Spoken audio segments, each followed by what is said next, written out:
दिल की गहराइयों से स्वागत करता हूं हमारे डीएस मिश्रा साहब 1984 बैच के आईएएस ऑफिसर हैं।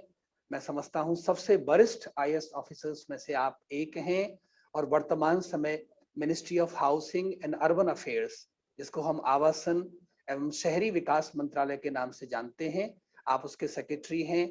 दिल्ली मेट्रो रेल कॉरपोरेशन के भी आप चेयरमैन हैं और इसके अलावा भी बहुत सारे क्वालिफिकेशंस, बहुत सारी जिम्मेदारियां।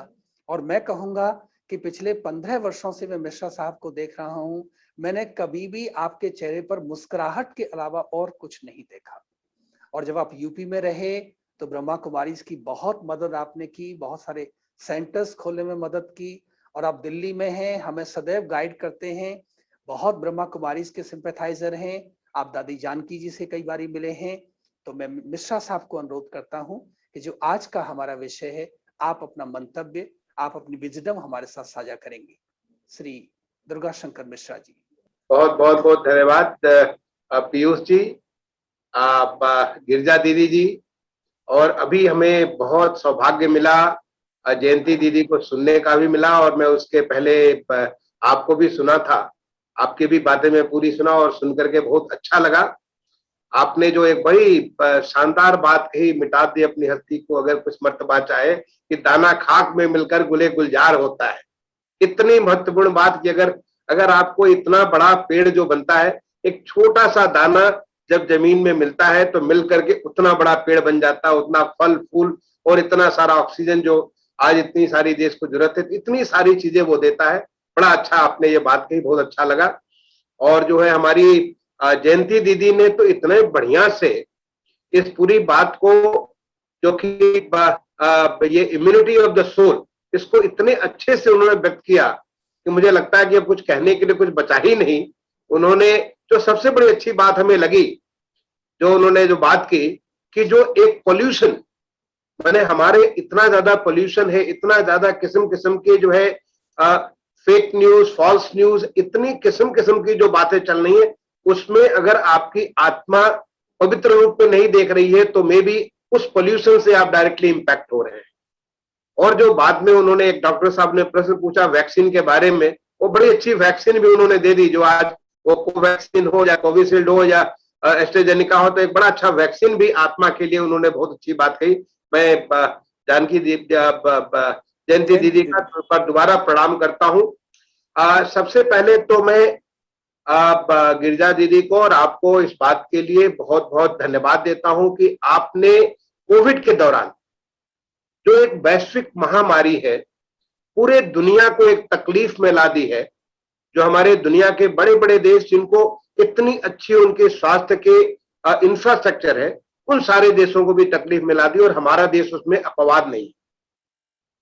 ऐसे वैश्विक महामारी के समय में एक पॉजिटिविटी बनाए रखने के लिए आपने लगातार वेबिनार किया और मैं ये आपके दूसरे वेबिनार में भाग ले रहा हूं। इसके पहले पिछले साल भी जो प्रथम आपका जो झुका आया था कोविड का, उसमें भी मैं भाग लिया था और आज आपके दूसरे वेबिनार में भाग ले रहा हूं। और मेरा सौभाग्य है कि ये हमारा स्वर्णिम वेबिनार है। ये आपके लोधी रोड का, जो मुझे नहीं मालूम था कि आपके यहाँ बाबा आप खुद आए थे, और आपके इस पे ये 50वां जो आपका वेबिनार है, इसमें भाग लेने का मुझे सौभाग्य मिल रहा है। एक तरफ जो है मुझे जयंती दीदी को सुनने का मौका मिला, दूसरी तरफ आप सबको सुन करके, ये मैं आपको बहुत बहुत बधाई देता हूं और आपके इस जज्बे का, आपके इस मेहनत का, कि जो कि ऐसे तमाम सारे लोगों में एक पॉजिटिविटी आप ला रहे हैं।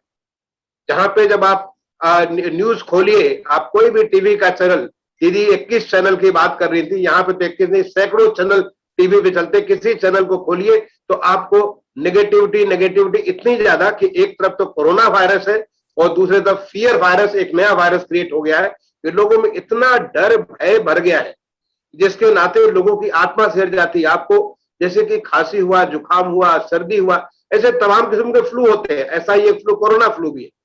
लेकिन अगर किसी को कोरोना हो गया या कोई उसको थोड़ी, आप जैसे कि अभी हमारे पीयूष जी ने खांस दिया तो किसी को खांसी हो गई, किसी को हल्का सा फीवर हो गया, तो उसको लेकर के लोगों को लगता है पता नहीं क्या हो गया, अब तो हमारी जिंदगी बचेगी कि नहीं बचेगी। तो जो एक पहले से ही डर गया, पहले से डर गया, आप समझ लीजिए कि वहां से ही आपकी समस्या का शुरुआत हो जाता है। और ऐसे मौके पे जो कि एक फियर वायरस चारों तरफ जो फैला हुआ है, मैं कुछ लोगों ने तो ये भी इनफॉर्मली कहा कि शायद जितने लोगों की मृत्यु कोरोना से हुई है उससे कई गुना ज्यादा लोगों की मृत्यु जो है इस फियर वायरस से हुई है। इतना ज्यादा लोगों को डरा दिया गया, इतना ज्यादा उनको इतनी नेगेटिविटी ला दी गई कि लोग सोचने लगे। और जब एक बार आपके मन में आ जाता है कि पता नहीं मेरा क्या होने वाला है, क्योंकि मैं अपने इतने सालों के अनुभव से, अब मैं आज भारत सरकार में सचिव के पद पे 4 साल से हूं, अपनी सेवा का मेरे 38 साल पूरे हो रहे हैं।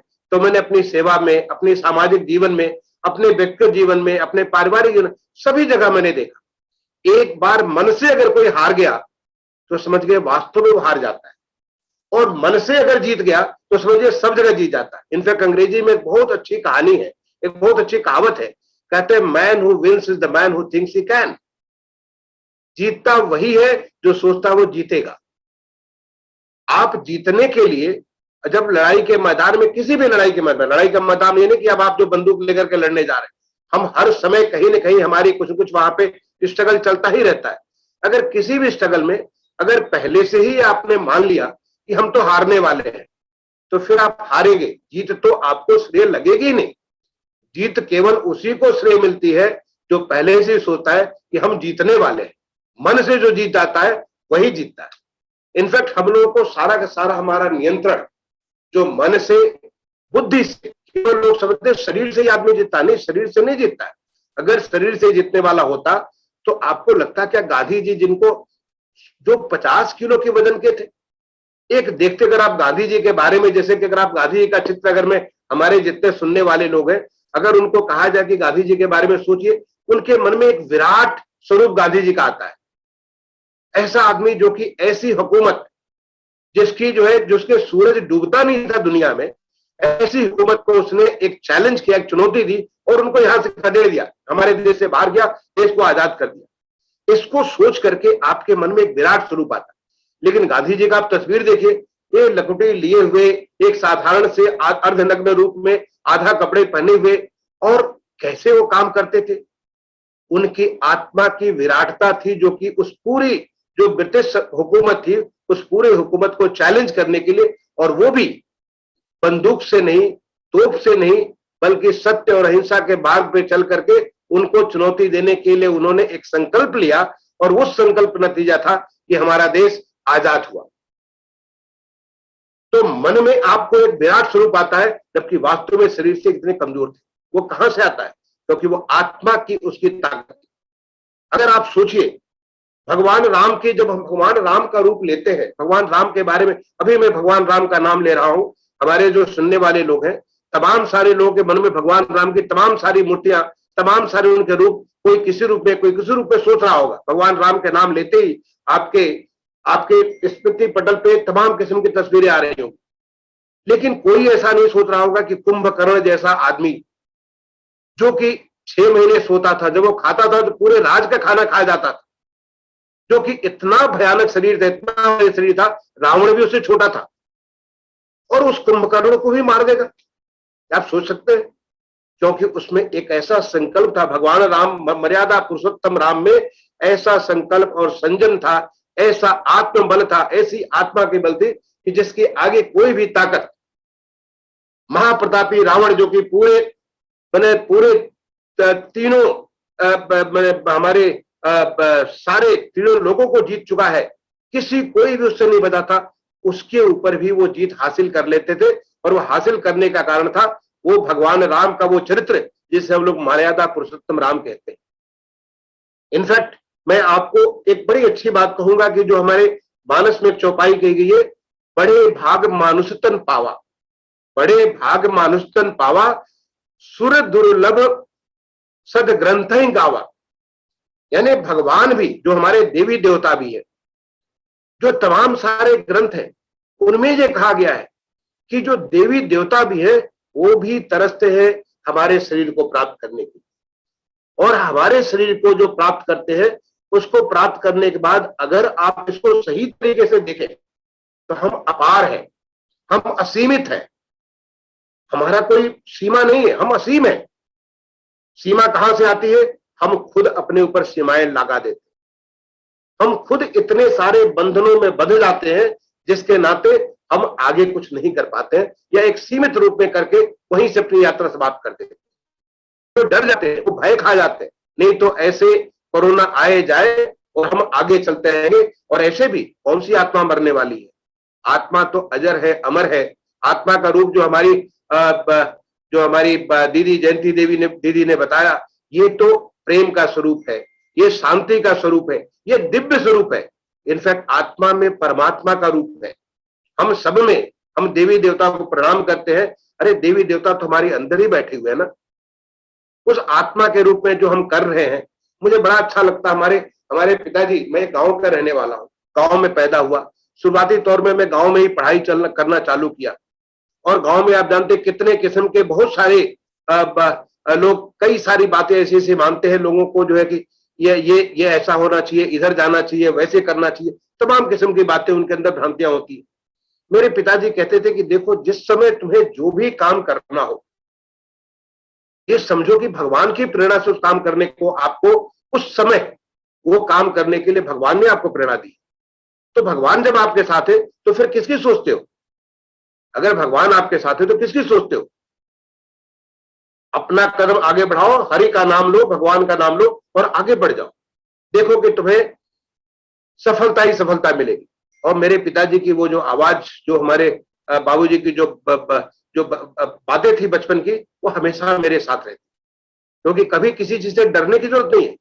ये भगवान ने आपको वो उस समय, अगर हम किसी से इस समय हम आपसे बात कर रहे हैं, वो भगवान की प्रेरणा से बात कर रहे हैं। ऐसा नहीं कि हमने तय किया था कि आज संडे के दिन, आज 30 मई को हम इतने सारे लोगों से मिलेंगे, बात करेंगे। ये ईश्वर ने तय किया था और उस ईश्वर की प्रेरणा से ही आज हम इस काम को कर रहे हैं। हमने नहीं सोचा था कि हम इसको जयंती दीदी से मिलेंगे, वो ईश्वर की प्रेरणा से मैं आज उसकी मुलाकात हुई और उनसे कुछ सीखने को मुझे मिला। तो ये जब हमें ईश्वर ही हमें सब कुछ गाइड कर रहा, हम किससे डरे? हम तो इतना हमारा बल बढ़ जाता है कि बल की हमें कोई सीमा नहीं होती। तो आज आपका जो विषय है, मैं समझता हूं इतना बढ़िया विषय आपने चुना है। आत्मबल, आत्म संयम और आत्म संकल्प, ये तीनों एक दूसरे से जुड़े हुए हैं। आत्मबल, आत्म संयम और आत्म संकल्प। आपको आत्मबल, ये तो जब हम खुद, हमारे अंदर आत्मा में हमारे अंदर परमात्मा बैठा हुआ है, तो हम अगर इस बात को तय कर लें, सोच लें, ये केवल सोचने की बात है। एक बार आपने तय कर लिया तो हम अपार हो जाएंगे, असीम हो जाएंगे, हम कुछ भी कर सकते हैं। मैं पूरे विश्वास के साथ कहता हूं, मैं एक इंजीनियर हूं। अगर मैं तय करता कि मैं डॉक्टर बनना होता तो मैं डॉक्टर भी बन सकता, लेकिन मैंने इंजीनियर बनने के किया। उसके बाद में एडमिनिस्ट्रेशन में आया, एक IIT से ग्रेजुएशन करने के बाद में IAS में आया। आज यहां भी मैं अगर कोई काम लेता हूं, उस काम को समझता हूं मैं पूरा करूंगा। क्यों? क्योंकि हमारे साथ हमारे परमात्मा हमारे साथ है। हमारा जो आत्मबल है वो हमको ताकत देता है। जो आदमी जो है, जो, और उसके लिए जो हमारी, जो मैं आपको जो मनोबल हमारा जो है, क्योंकि हमारी आत्मा का, जैसा कि दीदी ने बताया कि मन और बुद्धि, मन हमारा जो है सब कुछ सोचता रहता है, सब कुछ करता रहता है, और बुद्धि हमें विवेक देती है, अंतर उसमें जो हमें निर्णय लेने की क्षमता देती है। तो मन और बुद्धि को, दोनों को अगर हम उसके साथ अगर इंटीग्रेट करके, उन दोनों के समन्वय से, और मैं समझता हूं अगर समन्वय से अगर हम काम करें तो हम किसी भी प्रकार के इतनी ज्यादा बलवान महसूस करेंगे। जो बलवान, जो कि आपको, चाहे हनुमान जी को जो कहा कि अब आप जो पूरा सागर लांग करके पहुंच जाएंगे, सीता माता तक पहुंच जाएंगे, हम भी पहुंच सकते हैं। हम भी पहुंच सकते हैं, ऐसा नहीं कि हमारे लिए संभव होगा, हम भी पहुंच सकते हैं, लेकिन केवल हमें अपने मन में एक शक्ति लेनी पड़ेगी, मन में एक ताकत लेनी पड़ेगी। आज आप देखिए हमारे देश को, पिछले 7 सालों में आप सारे लोग इसको अनुभव कर रहे होंगे। मैं खुद एक प्रशासन में इतने सालों के अनुभव के बाद आज हमारा देश इतना साफ हो गया। क्या आप सोच सकते थे 7 साल पहले कि देश इतना साफ होगा? आप जितने लोग यहाँ पे भाग ले रहे हैं, जिसमें हमारे माननीय प्रधानमंत्री जी ने लाल किले के प्राचीर से देश को स्वच्छ बनाने का संकल्प लिया था, तमाम सारे जगह से नेगेटिव आवाज आ रही थी। तमाम लोग कह रहे थे ये कैसी बात है, ये तो एक पॉलिटिकल हेराफेरी हो गया, कैसे ये देश में कहां पे लोग साफ कर पाएंगे? और आज वही लोग कहते हैं अरे देखो ये क्या हो गया। चाहे हमारे शहर हो, चाहे हमारे गांव हो, वो हमारा, चाहे उसको जो है, जिस प्रकार से ये पिछले 7 सालों में चेंज हुआ है, तो इतना बड़ा परिवर्तन है। और उसको किसने किया? लोगों ने किया, एक संकल्प लिया माननीय प्रधानमंत्री जी ने, और संकल्प के साथ पूरा देश साथ हो गया। जो हम, चूंकि मैं अपने मंत्रालय में, मैं इस कार्यक्रम को पूरे शहरों में, जो हमारे देश के 4372 शहर है, उन सारे शहरों में इसको मैं सीधे इसको लागू करता हूं, तो मैं देखता हूं कि किस प्रकार से एक जन आंदोलन बन गया। लोगों के लिए लगता है कि हम साफ सुथरा रहेंगे, हम अपने अपने घर को साफ रखेंगे, अपने कॉलोनी को, मोहल्ले को, सड़क को, सब जगह साफ रखेंगे। ऐसा नहीं कि हम 100% हो पाए, अभी 100% होने के लिए भी और मेहनत करनी है, लेकिन एक बहुत बड़ा रास्ता हमने 7 साल में पूरा किया। वो हमारा संकल्प ही है, वो हमारा बल ही है, जो कि माननीय प्रधानमंत्री जी के माध्यम से इस देश की आत्मा में वो बात, एक निर्णय हुआ, एक संकल्प आया, उस संकल्प को आज हमने साकार होते थे। ऐसे तमाम सारी चीजें जो कि असंभव सी चीजें थी, जब एक बार माननीय प्रधानमंत्री जी ने संकल्प लिया कि हम सबको हाउसिंग फॉर ऑल, सबको हम मकान दे देंगे, उस समय जब हमारे मंत्रालय ने सोचा कि हाउसिंग फॉर ऑल एक असेसमेंट करें, आपको मैं बताना चाहूंगा कि जब इसका एक राज्यों से जब इसका हमने असेसमेंट किया कि कितनी इसकी डिमांड होगी, राज्यों की डिमांड लगभग 1 करोड़ की आई, और बाद में करीब 1.5-2 साल के बाद जब पूरा उन्होंने डिटेल किया, 1 करोड़ 12 लाख। दुनिया में कहीं भी इतने मकान आज तक कभी भी किसी देश ने नहीं बनाए। लोगों के पास इतने सारे साधन है। हमें इस मंत्रालय में बैठकर लगता था, अरे हम कैसे काम कर पाएंगे, कैसे 1 करोड़ 12 लाख मकान हम बना पाएंगे, क्या हम तक सैंक्शन नहीं कर पाएंगे। इसके पहले 2004 से 14 के बीच में एक योजना चली थी जिसमें हमने 8 लाख मकान बनाए। अब यहां पे 1 करोड़ 12 लाख मकान कैसे हो सकता है। लेकिन आज मुझे आपको बताते हुए खुशी हो रही है कि आज हमने 1 करोड़ 12 लाख से ज्यादा मकान सैंक्शन कर दिए। आज हमने लगभग 81 लाख मकान ग्राउंड करके कंस्ट्रक्शन शुरू कर दिए। लगभग 49 लाख मकान हम पूरा करके, मैंने शहरों में घूम घूम करके हिंदुस्तान भर में देखा है, लोग बड़ी खुशी के साथ, और हम घर कहते हैं, घर का मतलब जिसे पीने का पानी हो, महिला के नाम से हो, जहां पे शौचालय भी हो, जहां पे गैस का चूल्हा भी हो, ये सब तमाम सारी सुविधाओं के साथ इतने घर बन गए। कैसे हुआ? ये मैं कहूंगा केवल आत्म संकल्प के, केवल ऐसा संकल्प था, वो जो माननीय प्रधानमंत्री जी ने ऐसा पवित्र संकल्प लिया कि हर घर, हर लोगों को मकान पहुंचाएंगे, वो अपने आप साकार होता हुआ नजर आ रहा है।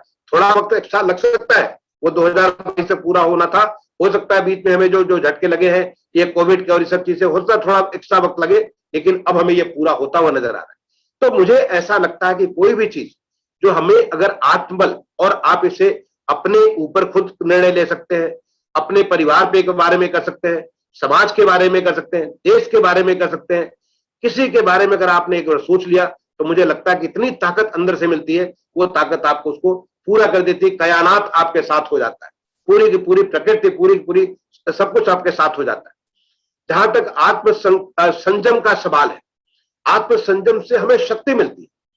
संयम का क्या मतलब होता है? संयम का मतलब है कि अपने इंद्रियों को हम कंट्रोल करते हैं। जो हमारी कर्मेंद्रियां हैं, हमारी ज्ञानेंद्रियां, उनके ऊपर हम एक नियंत्रण रखते हैं ताकि वो इधर उधर न भटकने पाए। ये नहीं तो पता चला कि हम लोग कंफ्यूजन में इधर उधर भटक करके अपनी वास्तविक जो धारा है वहां से हम लोग अलग हो जाए। उनको एक बार हमें नियंत्रण कैसे कर सकते हैं, और आत्म संकल्प हमें वो शक्ति देता है कि जिससे कि हम अपने काम को पूरा कर सकते हैं। इनफैक्ट मुझे एक बहुत अच्छा एक बात जो है, एक अच्छा कविता पढ़ने को मिली जब मैं आपके बारे में सब आपके इस पे रिसर्च कर रहा था। जब आपका टॉपिक मुझे मिला, मैं आपसे उस कविता को सुनाना चाहूंगा। बहुत अच्छी कविता मुझे लगी। सींचते जीवन को दृढ़ संकल्पों से अपने, सींचते जीवन को जो दृढ़ संकल्पों से अपने, मानव जो संयम से प्रण पूरे करते हैं अपने, मानव जो संयम से प्रण पूरे करते हैं अपने, सरल सहज सद्विचार ही थाती है जीवन की, संयमी संकल्पित मानव ही पूरा करते हैं सपने। यानी जो आदमी संयमी है, संकल्पित है, वो अपने सारे के सारे सपने पूरे करते हैं। क्या बात है, इतनी बढ़िया बात इस कवि ने लिखी है। मुझे, मेरा दिल खुश हो गया सुन करके, मैं आपके साथ शेयर कर रहा हूं।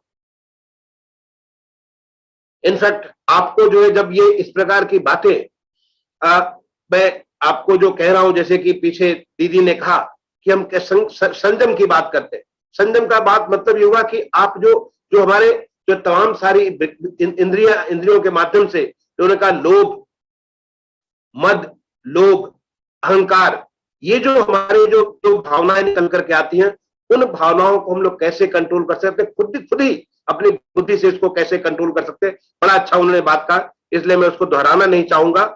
मैं इसलिए इस संयम को आपको एक और बात मैं कहते हुए मैं अपनी बात को समाप्त करूंगा कि लोग कहेंगे कि ऐसे संकल्प कैसे कर सकते हैं, ऐसे संयम कैसे कर सकते हैं। मुझे ऐसे जैन धर्म में एक बड़ी अच्छी बात सीखने को मिली। जैन धर्म में कहते हैं अनुव्रत, यानी छोटे छोटे व्रत। आप छोटे छोटे संकल्प लीजिए और संकल्प को पूरा करिए। एक संकल्प को पूरा करके जब आप अगले संकल्प को लेंगे, अगले संकल्प लेंगे, एक एक पॉजिटिव स्पाइरल में आप आ जाएंगे, यानी win win win win win win की साइकिल में आ जाएंगे। तो ऐसे अनुव्रत लेकर के आपको अगर हो सकता है, आपको ऐसे अभी अनुभव ना हो, अगर आप एक लेकर के अगले बार लें तो उससे फिर आप आगे बढ़ सकते हैं।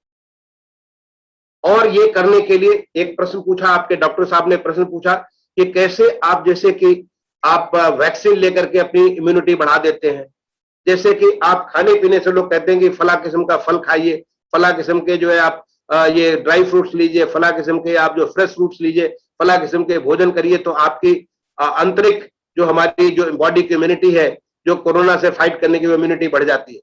इसके लिए मैं कहता हूं कि इस चीज को रोकने के लिए बहुत अच्छी बात है गांधी जी की जो 3 बंदर की बात कही गई थी कि आप अपने आंख, कान और इसको, जो इतनी ज्यादा बम्बार्डमेंट इंफॉर्मेशन की हो रही है, तो न बुरा सुनिए, न बुरा कहिए, न बुरा बोलिए। अगर इन तीनों चीजों को अगर आपने नियंत्रण किया, गांधी जी के 3 मंत्र सिंबॉलिक है, न बुरा बोलेंगे, न बुरा सुनेंगे, न बुरा देखेंगे। अगर इन तीनों चीजों से आपने कंट्रोल कर लिया तो आत्मा तो आपकी इतनी पवित्र है कि आत्मा कुछ भी कर सकने के लिए, कुछ भी करने के लिए। और मैं अपने खुद के अनुभव से कह सकता हूं कि मैंने आज तक इतने सालों में कभी भी अपने आप को ये नहीं समझा कि ये काम मैं नहीं कर सकता हूं। वो ताकत कहां से आई? वो ताकत केवल आत्मबल से आई, आत्म संयम से आई, क्योंकि एक बार निर्णय ले लिया कि इस काम को करना है, फिर पीछे पड़कर उस काम को हम लोग हमेशा हमेशा के लिए पूरा कर सकते हैं। चाहे वो पढ़ने के वक्त हो, चाहे वो सर्विस के वक्त हो, या समाज में तमाम सारी जिम्मेदारियों के बारे में हो, ये सारी की सारी चीजें एक बार आत्मा ने निर्णय लिया, उस संकल्प को पूरा करने की ताकत ईश्वर देता। कहां से देता है, कैसे देता है, मुझे नहीं मालूम है, लेकिन लगता है कि वो खुद आपका साथ दे रहा है और वो खुद आपके सपने को साकार करने के लिए पूरी की पूरी आपका सहयोग देता है। मैं समझता हूं कि आज जो इस कोरोना के वक्त में आपने 50वीं वेबिनार की, इस वेबिनार में मैं लोगों को इतना ही कहना चाहूंगा कि भाई कोरोना है, ये इट्स अ रियलिटी। कोरोना की वजह से इन्फेक्शन है और इन्फेक्शन से समस्याएं हो सकती है, इट्स अ रियलिटी। लेकिन इससे डरने की जरूरत नहीं। इसके लिए प्रेस्क्राइब मेडिसिन है। पहला काम तो ये कि आपको हो ही नहीं कोरोना। अगर आप इस बात को ध्यान रखें कि अगर वो जो बातों को अगर आप मास्क लगा करके रखें, अगर आप सोशल डिस्टेंसिंग बना करके रखें, आप हैंड सैनिटाइज करके रखें, आप इन सारी चीजों पर अगर आप ध्यान दें तो पहला काम तो कोरोना आपको होगा ही नहीं। कि जैसे आप जब जाड़े का मौसम आता है तो स्वतः आप जो ऊनी कपड़े पहनना चालू कर देते हैं। ऐसा तो नहीं होता कि जब जाड़े का मौसम आया और अपने मलमल का शर्ट पहनना चालू कर दिया, और जब गर्मी का मौसम आता है तो फिर आप मलमल में आ जाते हैं, फिर आप वो जो ऊनी कपड़े को निकाल के बाहर कर देते हैं।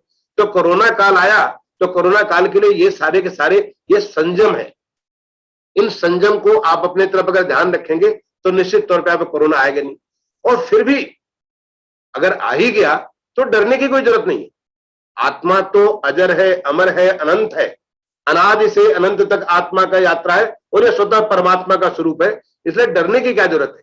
आपको जो प्रेस्क्राइब मेडिसिन है, जो तमाम सारी चीजें अगर उसका ध्यान रखेंगे तो फिर स्वतः ही अपने आप निकल जाएगी। मुझे खुद कोरोना हुआ था, पीयूष जी को मालूम है, दिवाली के 2 दिन पहले मुझे हुआ था और मैं उसके दौरान भी पूरी तरह से एक्टिव था। ऐसा कोई दिन हुआ, उसमें मैं नेशनल इंटरनेशनल हर लेवल पे पूरे देश भर में मैं कंट्रोल कर रहा था तमाम सारी एक्टिविटीज, क्योंकि वो कोरोना का उसमें काफी बड़ी स्थिति थी और मैं एक दिन भी छुट्टी भी नहीं रहा। लेकिन हाँ, अपने को संयमित रखा, अपने परिवार से अपने को मैं अलग रखा ताकि मेरे परिवार में कोई मुझसे संक्रमित न हो जाए, होने पाए। मैंने वो सारी बातें ध्यान रखी जो बात प्रेस्क्राइब थी। तो वो बातें हमारे इस फिजिकल कोरोना के लिए है और इस आत्मिक कोरोना के लिए जो हमारी आत्मा है, क्योंकि हम इस फिजिकल कोरोना तो एक छोटी सी वेव है, आई चली गई, ये कब गई आपको याद भी नहीं रहेगा। ऐसी बहुत सारी चीजें आती है चली जाती हैं, लेकिन आप रहेंगे और आपकी इस आत्मा को रहेगी, तो आप इस आत्मे इसके विकास के लिए जो आत्मबल, आत्म संयम और आत्म संकल्प है, अगर इस पर आप विचार करेंगे, मैं समझता हूं कि बहुत कुछ हासिल कर सकते हैं, अपने लिए भी, अपने परिवार के लिए भी, अपने समाज के लिए भी, अपने शहर प्रदेश के लिए भी और अपने देश के लिए भी। और आज जरूरत है आप सबको मिलकर के, हमारा देश जिस प्रकार से आगे बढ़ रहा है, जिस प्रकार से देश दुनिया में एक अच्छा एक स्थान ला रहा है, जो एक हर लोग एक बड़े सम्मान के साथ हमारे देश को, कोई भी होता है उसमें देश को सम्मान के साथ देखते हैं, उसमें हर एक नागरिक का अपना उत्तरदायित्व, हर एक नागरिक का अपना योगदान बहुत बहुत उसमें आवश्यक है। और उसके लिए आवश्यक है आपके आत्मबल का, आपके आत्म संयम का और आपके आत्म संकल्प का। एक बार दोबारा मैं गिरिजा दीदी को और पीयूष जी को बहुत बहुत धन्यवाद दूंगा, आपने मौका दिया। हो सकता है मैंने कुछ ज्यादा बोल गया हूं, मैं समय ज्यादा ले लिया, लेकिन फिर भी मेरी आप सबको शुभकामनाएं। आप स्वस्थ रहें और सुखी रहें और आप समाज के लिए अच्छा काम करते रहें। धन्यवाद। जय हिंद। मिश्रा जी का बहुत बहुत धन्यवाद। जब आप बोल रहे थे तो मुझे लग रहा था कि माँ सरस्वती आपकी जिह्वा पर विराजमान है और आपका कवि हृदय, आपका प्रशासनिक हृदय, देश के लिए इतनी अच्छी भावनाएं, तो ये बहुत सारे जो व्यक्तित्व के रंग हैं मिश्रा जी, मुझे देख करके बहुत खुशी हुई है। और आप कहते हैं 38 वर्ष आपको सेवाओं में हो गए, आपकी तो आयु मुझे 38 वर्ष लगती है मिश्रा जी, शायद आप सबकी दुआएं ले रहे हैं, ये उसका चमत्कार है। और मुझे आज ये पूरी आशा और विश्वास हो गया है कि आप जैसे कर्तव्यनिष्ठ, आप जैसे ईमानदार, आप जैसे दृढ़ निश्चयी जब इस सरकार में हैं, तो जो हमारा लक्ष्य है, जो हमारी मंजिल है, उस तक पहुंचने से हमें कोई भी नहीं रोक सकता है। अभी हम प्रश्न उत्तर के राउंड की तरफ बढ़ेंगे, लेकिन आप मिश्रा जी की बातें सुन के बहुत गंभीर न हो। एक बार अपना सभी वीडियो ऑन करेंगे, हम छोटी एक्सरसाइज करते हैं। सभी वीडियो ऑन करें। हाँ जी, अपना हाथ ऊपर कर लेंगे, हाँ ऐसे करिए। सबके चेहरे पर खुशी, हाँ मैं देखना चाहता हूँ सबके चेहरे पर खुशी। बहुत सुंदर, बहुत सुंदर बातें हमें सुनने को मिली हैं। और हम पीछे लेके जाएंगे अपना हाथ और हम बोलेंगे मैं स्वस्थ हूँ। चेहरे पर खुशी, मैं स्वस्थ हूँ, मैं स्वस्थ हूँ। I am okay, I am okay, I am okay, I am okay. Thank you very much. अभी हमारे पास प्रश्न आ रहा है doctor CH Murthy from Bengaluru. He is a great scientist. Dr. Murthy, put your video on and ask your question, please. Om Shanti Piyush Bhai ji, can you hear me? Yeah, I can hear you very well. Thank you. मेरा प्रश्न मिश्रा जी के लिए है। Please. Mishra ji, actually it's so impressive to listen to you today. और मैं आपके बारे में क्या बोलना चाहता हूँ, पीयूष जी ने ऑलरेडी बोल दिया है कि इतना कम समय में इतना सारा ज्ञान, और आपको देख के मुझे ऐसा लगता है कि you are a yogi in a bureaucratic role, but inside you are a yogi. That's what I feel. तो अगर हर डिपार्टमेंट में, हर मिनिस्ट्री में आप जैसा योगी अगर रहे, तो then actually it's going to make a significant difference to the Indian governance. So इसके लिए do you also contribute to the other ministries and other places to radiate your energy? How do you radiate your energy? Because you are so much positive and so much energetic. So how do you radiate your energy into the other parts of the governance? बहुत धन्यवाद doctor मूर्ति, आपने जो बात कही बहुत ही महत्वपूर्ण बात कही।